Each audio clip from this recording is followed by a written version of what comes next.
जैसा कि assistant sub inspector operation का फॉर्म आया था, कंफ्यूजन था सब्सिडरी वाले पेपर अप्लाई करेंगे या नहीं करेंगे।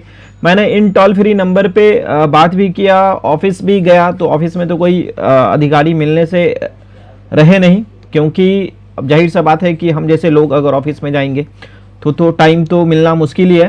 तो इसके लिए वैसे जो दरोगा का स्पेशली तैयारी करवाते हैं, उन अगर वो टीचर लोग वहाँ जाके क्लियर करेंगे तो मे भी मिल सकते हैं। लेकिन मैंने टोल फ्री नंबर पे बात किया, मैंने 2 से 3 बारी टोल फ्री पे बात किया, तो तीनों बारी ये डिफरेंट लोग उठाते हैं और डिफरेंट तरह के का बात बोलते हैं। कोई बोलते हैं कि एलिजिबल नहीं है और कोई बोलते हैं कि एलिजिबल है, सब्सिडी पेपर वाले भी अप्लाई करेंगे। लेकिन नोटिफिकेशन से समझते हैं कि ये क्या है, आप लोग सब्सिडी वाले हैं तो अप्लाई कर सकते हैं या नहीं कर सकते। मैंने प्रीवियस में भी बहुत सारा नोटिफिकेशन देखा है, उससे भी मैंने कंपेयर किया है, तो वो भी मैं आप लोगों को अभी दिखा दूंगा, इसी वीडियो के दौरान मैं दिखा दूंगा। तो देखिए यहाँ पे शैक्षणिक योग्यता जो लिखा हुआ है दिनांक 1/8/2025 तक किसी मान्यता प्राप्त, आपको यहाँ से दिख जाएगा, किसी मान्यता प्राप्त विश्वविद्यालय से भौतिकी विषय के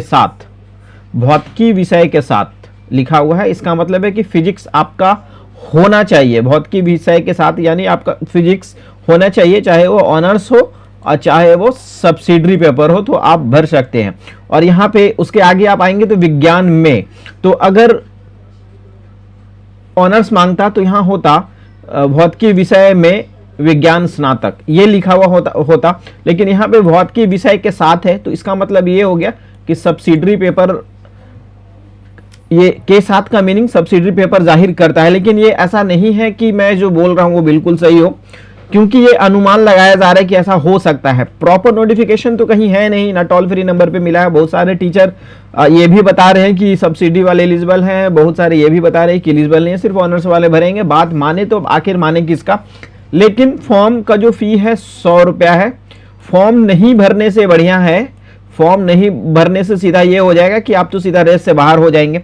आप फॉर्म भरिए, एग्जाम दीजिए, डॉक्यूमेंट वेरिफिकेशन के दिन ही पता चलेगा एक्यूरेट, या फिर उसके पहले भी कोई नोटिफिकेशन वगैरह आता है, आरटीआई से अगर सवाल किया जाएगा, आरटीआई से के माध्यम से मंगाया जाएगा तो मे भी आ सकता है। लेकिन तब तक 10-15 दिन 20 दिन हो जाएगा, उतना दिन तो बेहतर यही होगा। मैं तो यही बोलूँगा, अगर मेरा बात मानना है तो मान सकते हैं, नहीं मानना है नहीं मान सकते हैं, कोई वो नहीं है। लेकिन आप ग्रेजुएट हो, आपको भी थोड़ा सा जानकारी होना चाहिए कि मतलब जो नोटिफिकेशन लिखा हुआ है उसका मतलब क्या होता है। तो यहाँ से सीधा है विषय भौतिकी विषय के साथ, इसका मतलब यही हो जाता है कि आपका भौतिकी विषय के साथ ग्रेजुएशन हो, बीएससी हो, तो आप एलिजिबल हैं, बस यही मतलब है। और बाकी सारा चीज़ तो आप लोगों को पता ही है। कन्फ्यूजन यही था कि फिजिक्स विषय के साथ, लेकिन यहाँ बीएससी लिखा हुआ है, तो यहाँ पे बीटेक वाले भी परेशान हैं, क्या मैं एलिजिबल हूँ? तो आप बीटेक वाले एलिजिबल नहीं हो, क्योंकि यहाँ बीएससी लिखा हुआ है। तो इस बात का ध्यान रखेंगे। और परसेंटेज जो है, वो जो रूल रेगुलेशन है, वो तो आप लोगों को मैंने पहले बता ही दिया क्या इंस्ट्रक्शन वगैरह है।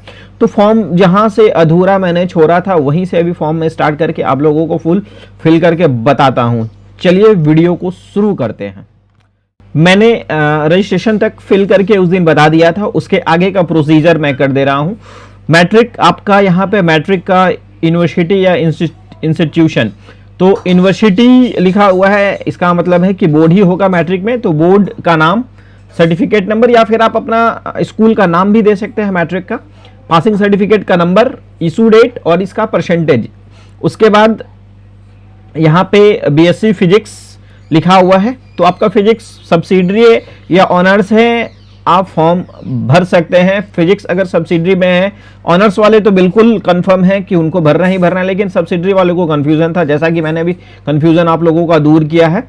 तो अगर आपको भरना है तो यहाँ पे जो आपका यूनिवर्सिटी है, मगध यूनिवर्सिटी, बोध गया, वो लिख देंगे, या फिर जो भी आपका यूनिवर्सिटी होगा, Patna university, Pataliputra university, Tilka Manjhi, Purnia university, BNMU, JP university, जो भी है आपका यहाँ पे लिख देंगे। सर्टिफिकेट नंबर, अगर आपके पास सर्टिफिकेट नहीं है तो मार्कशीट नंबर से हो जाएगा, जैसे मैंने अभी मार्कशीट नंबर दिया है।